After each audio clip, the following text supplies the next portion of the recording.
Se houver um filho da paz naquele lugar, que a vossa paz repouse sobre ele. Mas se não houver, que ela volte sobre vós. Com isso, ele está nos dizendo algumas coisas. A primeira é que numa casa, em geral, quando a gente é extremamente feliz numa casa, a gente tem um filho da paz. Um indivíduo que de fato tem um compromisso essencial com a paz. Se a gente encontra um numa casa, já é uma maravilha. Porque na maioria das vezes, você entra nas casas e você não encontra um único filho da paz. Você encontra os filhos do interesse, do equilíbrio de forças, da manipulação. Você encontra aquele indivíduo que diz: eu amo meu pai e minha mãe porque eles me geraram, é assim que todo mundo faz, mas... Aí tem aquele elenco de coisas que pai e mãe precisam fazer, do contrário, o amor roda, vai embora, não existe, se dilui, evapora, porque de fato você não está encontrando um filho da paz aí, você tem apenas um indivíduo vivendo o verniz das fraternidades familiares, mas lá no fundo do coração ele é simplesmente mais um interesseiro neste mundo. Aí vem Jesus e diz: olha, se houver um, que a vossa paz repouse sobre ele. E com isso eu disse, ele estava pressupondo que na maioria das casas não havia filhos da paz em abundância. Na maioria das casas o que você encontra é o oposto. É só gente, na melhor das hipóteses, estabelecendo o equilíbrio das conflitividades, e aqui e ali você vê alguém se esforçando. Às vezes é uma mãe aflita para ver se pai e filho não estabelecem um estado beligerante. Às vezes é um pai mais lúcido dizendo: para com isso, deixa disso, chamando as pessoas à consciência. Pois é com esse filho da paz que eu estou primordialmente falando em nome de Jesus e desejando a você força, meu amigo. Não desista, não sucumba aos poderes da frieza, da indiferença, não adote o vício da hostilidade e não fique cansado. Porque às vezes a gente fica tão cansado de fazer as coisas boas sozinho, que chega uma hora que a gente joga a toalha e diz: ah, dane-se, ninguém quer, ninguém gosta, eu laboro em total solidão nesse meu esforço de pacificar as coisas, mas ninguém quer paz. Não se canse, ao contrário, a palavra de Deus manda que no que depender de você, você busque paz com todos os homens. Portanto, esta é a primeira palavra que eu tenho a dizer a você que é filho dessa paz, que busca reconciliação, acerca de quem Jesus disse que é um bem-aventurado. Porque bem-aventurado é aquele que se esforça pela paz, é o pacificador, porque ele será chamado Filho de Deus.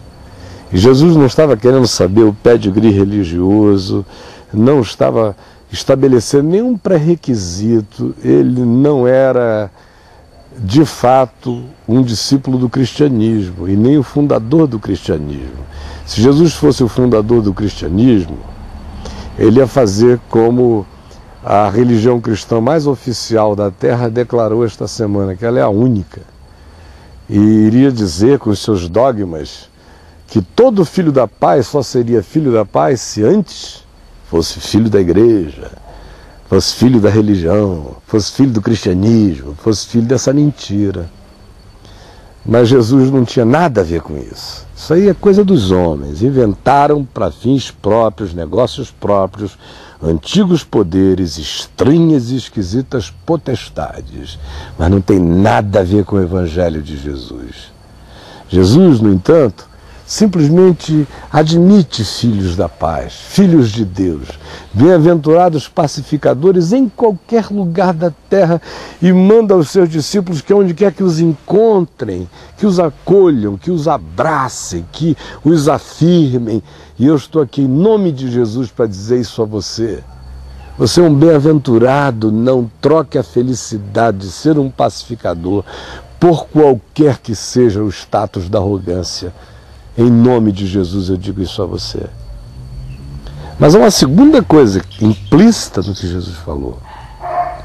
Ele está dizendo aqui que tem um monte de gente que de fato odeia paz. Paz faz mal para certas pessoas. Paz é sinônimo de fraqueza. Paz é uma coisa que a gente só sente depois que todos os outros estão vencidos aos nossos pés. Essa é a paz dos tiranos, dos déspotas. Essa é a paz dos homicidas. Essa é a paz de cemitério. Depois que eu eliminei todos, eu descanso. A eles eu digo, descansem em paz. E sobre eles eu passeio. Esta é a paz que muita gente quer, a paz do inferno, que não é paz jamais.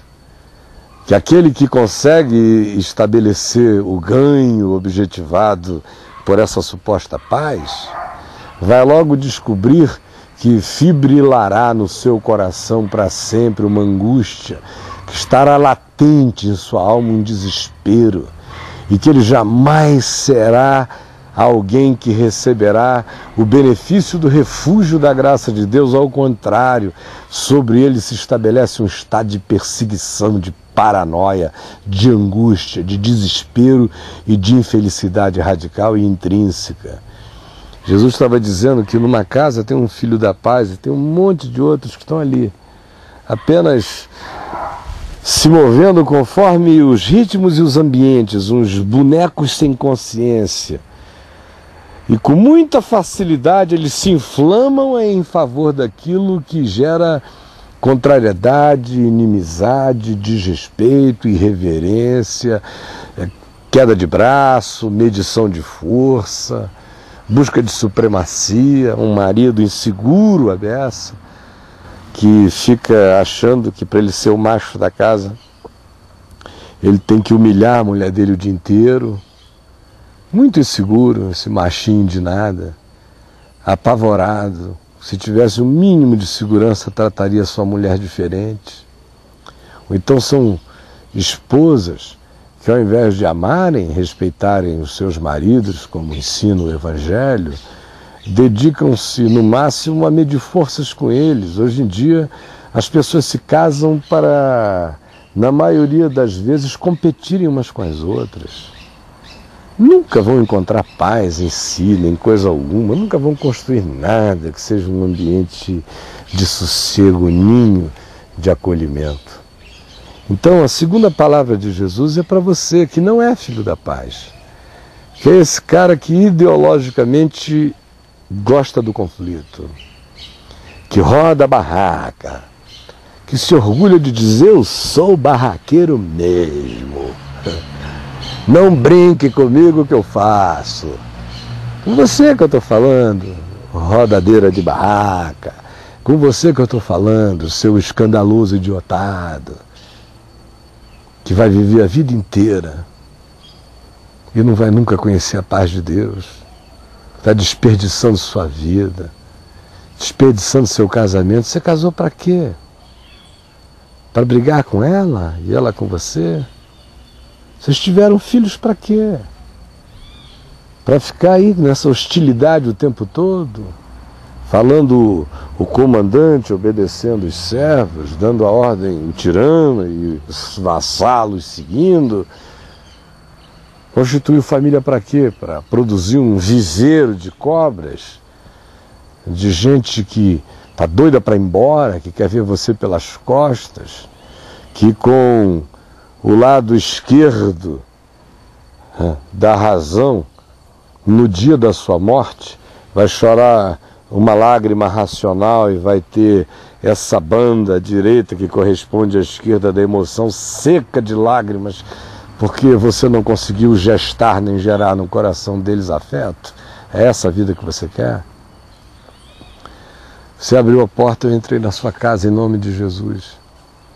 E eu estou aqui convidando você a depor as armas, a jogar fora essas facas, esses canivetes, esses R15 que você usa em casa que não sobra ninguém, ou no trabalho. Estou, em nome de Jesus, convidando você a se converter, a converter o seu padrão mental,